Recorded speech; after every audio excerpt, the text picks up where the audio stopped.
Swayam Prabha. Digital India. Educated India.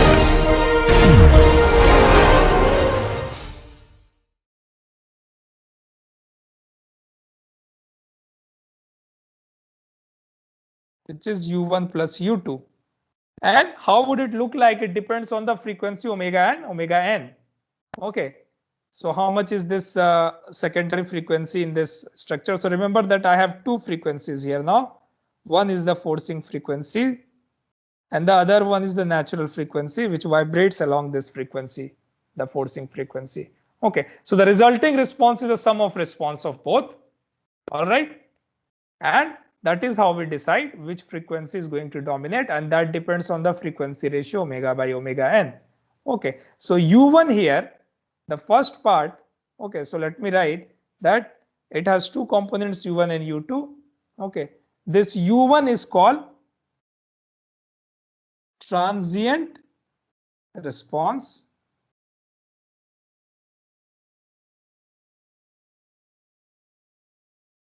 And this U2 is called forced response, which is obvious, or steady state response, which is not obvious. I'll tell you why is it called steady state response. Okay, so the two type of response, by total response are comprised of two type of response, transient response and the steady state response. Okay, transient response is the one that vibrates at frequencies omega n. So whatever, if you see sum of multiple sine and cos functions, whichever are vibrating with frequency omega n, those are basically transient response quantities. Whichever are vibrating with frequencies as applied frequency omega, that are forced or steady state response. Okay, now transient means something that is between two states, so it still has not stabilized. Okay, it is going from one state to another state. Okay, and the response or the quantity in between those states are called transient quantity. Okay, steady state is something that is achieved after a long period of time. So long duration of time, whatever the response that you have is actually steady state response. Now, these terms don't make sense that much for undamped vibration. Okay, but it would make sense for a damped vibration, because what happens, this transient response, and we would derive that expression later, this transient response actually dies down after some time due to the damping. Remember, there was a e to the power minus zeta omega nt term was there. So that term would actually come in here when we will derive the expression, and this dies down. So that's why it's just called transient response. But if you look at it, the forced steady state response, right? The amplitude of this is constant. It does not depend on any initial condition. Okay.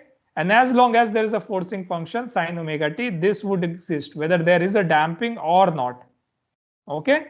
So transient response dies down, and what you're left with actually is the steady state response. Okay. The transient response depends on the initial conditions, u dot 0, u of 0, these quantities. Okay. However, the steady state response, it does not depend on the initial condition. So think it like this. I had, let me say, instead of this one, now let me draw this up like an inverted pendulum, and you start to apply force, and let us say there is some damping to this. Okay. So there is some damping here. So what will happen, as soon as you start to apply the force, the system would try to vibrate at its own frequency. Okay, you cannot suddenly start applying a force and make it vibrate its own frequency. So it would try to vibrate at omega n, and if you try to make it vibrate at your own frequency omega, okay, if there is a damping in the system, okay, initially there would be some transient response due to omega nt. However, over the time it will die down, and finally what you will have, whatever the frequency at which you are applying, this system would start to vibrate at that frequency. Okay, so you can think of any spring mass damper or pendulum. You take your hand, you grab it, and then you start applying the force back and forth. Initially system would resist and start it would have some of its own frequency. But if system has even a small value of damping, over the time the transient response is going to die down. Okay, and then your system would start to vibrate as its whatever the frequency that you are applying, which in this case is omega. Okay. Is it clear up to this point? Anybody has any doubt up to this point? You have to be conceptually very clear in this chapter. Chapter 3 is like a foundation chapter for all your subsequent chapter. If you understand chapter 3, you would understand half of the dynamics. Okay. Anybody has any doubt up to this point? Okay. If not, then as I said, my U is sum of transient U plus steady state U. Now, again, transient U here, although it is constant in our case here because it's an undamped system, as I said, in reality, transient response, the amplitude won't be constant. Even the system has a small value of damping. This will die down. Okay. And I would be left with a steady state response. And that is what we are concerned with. For example, if you think of a machine foundation rotating, okay. So if you turn on the machine, there would be some initial vibration of the system that it is attached to. Okay. But that is soon going to die down and the machine is on over a long period of time. What you need to be concerned with is the steady state response, because initial response it's going to die down. So in this case, for a forced vibration only, I'm not talking about free vibration where everything is decided by the initial condition. I'm talking about the forced vibration. We would put our focus on steady state response. Okay.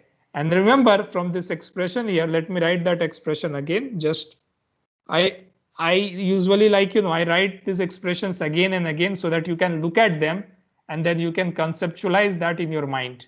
Okay. So this is nothing but cos omega nt, and then you have u dot minus divided by omega n, then you have p naught by k term omega n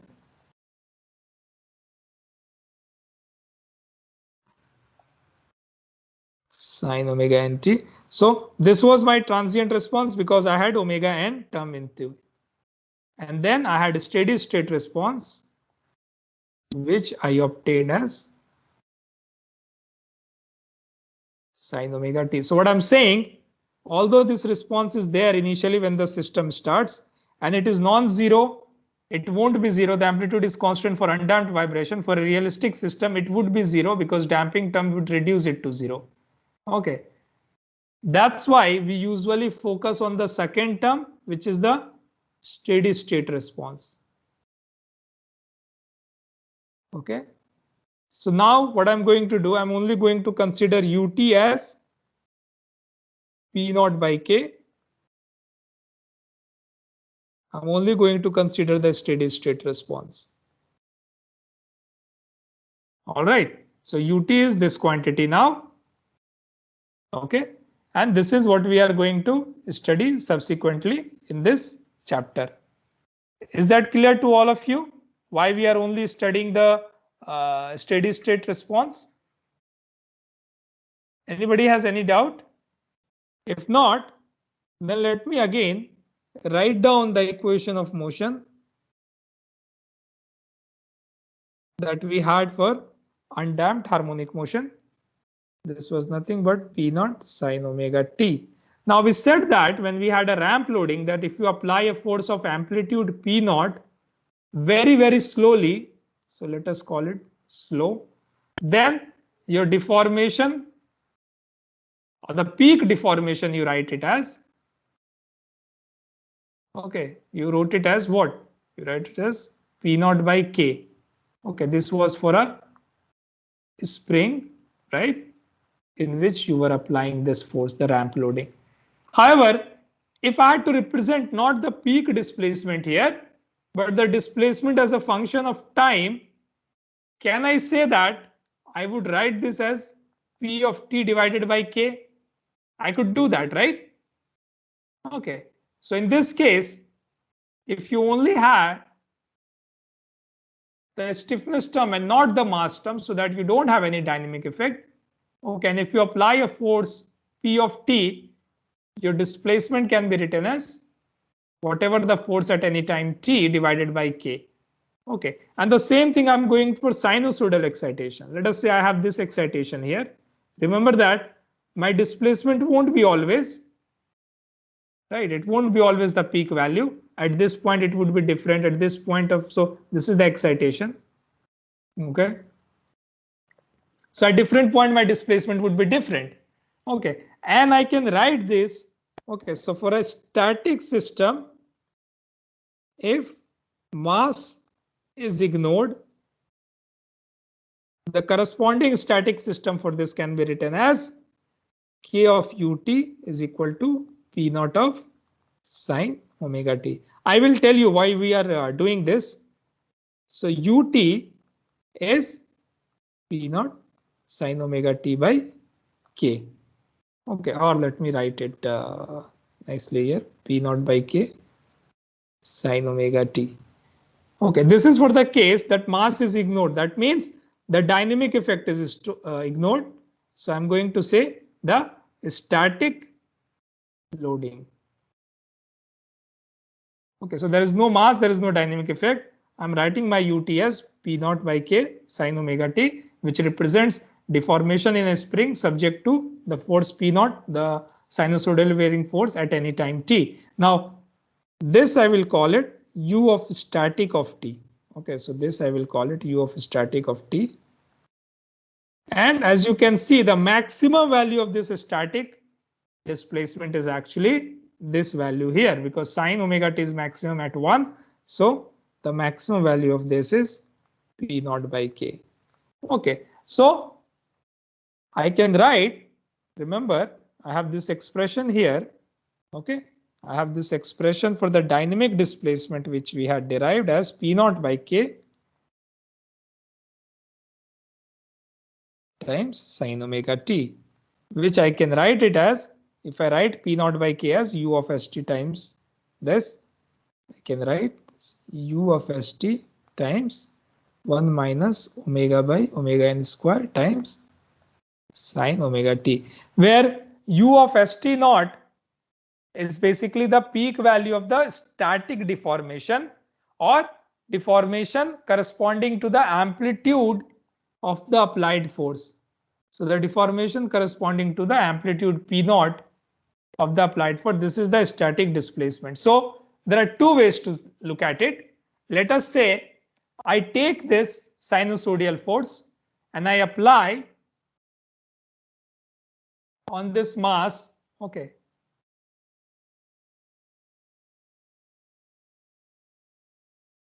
Now, if we ignore the dynamic effect, that means that if we do not consider this m, okay, I would get what is the static displacement. Okay, and that would be p naught by k times sine omega t. In the second case, I do not ignore that mass. Okay, and then I try to find out what is my dynamic displacement. What is my u of t? And that is basically equal to ust times 1 minus omega by omega n square times sine omega t, which is this expression here. And what I'm trying to do here, I'm trying to write down the dynamic displacement, this ut, as static displacement plus, or like not plus, static displacement times some factor. And that factor is actually what is the measure of the dynamic amplification or reduction in the system. And we will see that depending on the frequency ratio, it might amplify or it might reduce. Okay, so basically that's why I'm writing my dynamic displacement u of t as some static displacement ust, which basically represents the peak value of the static deformation subject to p naught sine omega t. Okay, and we are going to see what role does this frequency ratio actually play in the dynamic response of the system. All right, up to this point, anybody has any doubt? We are going to continue this in the next class and then get into the understanding this system based on the frequency ratio. Okay, but if you have any doubt up to whatever we have discussed till now, please let me know and then we'll discuss. Sir, instead of pt to be a harmonic function like function of sine or cos, if it was a constant magnitude of force which was acting, then would it become a case of simple free vibration? No, it Because won't become a free vibration. It would still be a forced vibration. Okay. So what your friend is asking, who is this? Can I get the name? I am Deves. Devesh. Devesh is asking that instead of, uh, let us say my PT is not a sine. Let me just write it. It is actually a constant value of P naught, right? Then would it become a free vibration? What do you think? My Yes. force is applied. So it's a non-zero force. It is constant, but it is non-zero force. Okay. So it won't be a free vibration. For this case, actually with the first class, we had derived the expression, right? For the vibration, how does it look like? For the zero initial condition, it looks something like this, correct? And this is not a free vibration because in free vibration, the system actually vibrates about the zero position. And actually this is not start from zero, this starts from the initial condition. So even if you have a constant force of P naught, right, it is still forced vibration. Okay. Today's chapter, we are only dealing with harmonic forced vibration. Sir, in the See, case, in one of the chapters where we discuss arbitrary excitation. Yes. sir, in the case if a spring was hanging vertically and a mass was attached to it, then it automatically came into equilibrium position. And if we consider that equilibrium position as the mean position, then if we give some excitation, then it became just like a free vibration considering the oscillation about the mean position. Yeah, that is a free vibration. However, where is the constant force that you are talking about? Remember, you cannot take gravity as constant force because gravity was acting before the excitation and after the excitation as well. It's not that you started at time t equal to 0 and then applied, right? Yes. So when you are saying that due to gravity, it came to some equilibrium position and then you gave some initial condition u of 0, u dot of 0, Yes. okay? Yes. Then it is still a free vibration if there is no subsequent force acting. Gravity does not count as a constant force unless, in this case, gravity was initially used to balance the spring force. So as we discussed, gravity need not be considered in equation of motion if initially it was used to balance some spring force or the spring deformation. However, if it was not used in any of the equilibrium condition, okay, then it need to be included. For example, the case of a pendulum that was rotating or a rotational spring that we are considering. Is that clear, Devesh? Why it is not a, when you have Yes, sir. applied force P naught, it is like, dynamic motion, and why the case that you discussed is actually a free vibration. Okay. Yes, sir. Understood. Thank you, sir. Anybody else? I know one of you have class right now, so you can leave. If anybody has any other question, consider it like, discussion session. You can ask me if you want to stay. What I want to show here actually, that MATLAB plot that we discussed. Okay. I said that, remember, I said here that the resultant motion, the total response looks like something like this. And basically, how would it look like? It depends on the ratio omega by omega n. Correct. So what I want to show you here, let me go. Let me unshare this screen and then I will share that MATLAB window so that you can see it. So basically, and like, this is something that you can play with it. If you have genuine interest in it and if you want to learn, you should always try to write a code for it, because numerically, if I try to do it, it takes times. Sorry, analytically, and we will do that because to understand the analytical behavior, we have to derive the expression. But if you want to play with it just to see what happens for different values omega and omega n, you can always write a MATLAB code, because it would also be used in your subsequent chapter. One or two chapters are specifically focused on the numerical response. So there you would be using it. So start playing with MATLAB. I will start including in your assignments from a later date. Okay. So what I have here is basically a single degree of freedom system in which I'm defining the natural properties as T and omega n and value of K. And then the applied system or the applied excitation I'm defining as T and then frequency as omega. Okay, the peak force as some value, some random value, of course. And then P I'm representing as P naught sine omega t. Okay, UST is basically the static deformation. And then I'm defining the frequency ratio, which is omega by omega n. Okay, and then you can assign some initial condition. So what I have tried to do, I have written the expression for the transient response, U1, and then the steady state response, and then the total response is a sum of both. All right. And if I run this program and then plot all three in the same graph, I'll show you how does it look like. If you look at it, the blue line is my transient response, which is vibrating at the natural frequency of the system about its original equilibrium position. Okay. And then I have the steady state response or the forcing response, which is this red line here, which is vibrating at its own frequency. So when I sum this up, what do I basically see? This pre-vibration is now vibrating along this steady state response.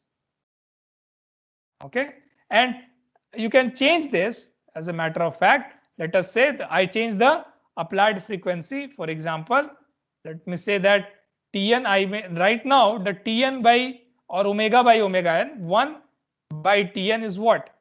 Omega by omega n. The ratio R right now is 0.1, right? The ratio R, which is the ratio of the frequency divided by the natural applied frequency divided by natural frequency. Let me say that I change this as T equal to, let us say I make it as 10, and let us say what do we get? Okay, I will see that. Well, now it is so large that you cannot even see it. Let me do another thing. In this case, keep it 1, make this one as 0.05, and let us see how does it change. Okay, now you see, can you see it very clearly? How is it vibrating? Okay, so this gives you an idea that how the steady state response and the transient response combines to get you the total response of the system. Now, if the system had damping, what you will see actually, and you can program, you can go ahead and program it like yourself, that this orange that you line see, it actually will die down. So initially the total response would have like some kind of vibration, but then as the time progresses, the total response and steady state response become the same. Okay, so go ahead and program this in your MATLAB, and then you can play with the results to see, depending upon the different frequency ratio, how is the response is varying. Okay.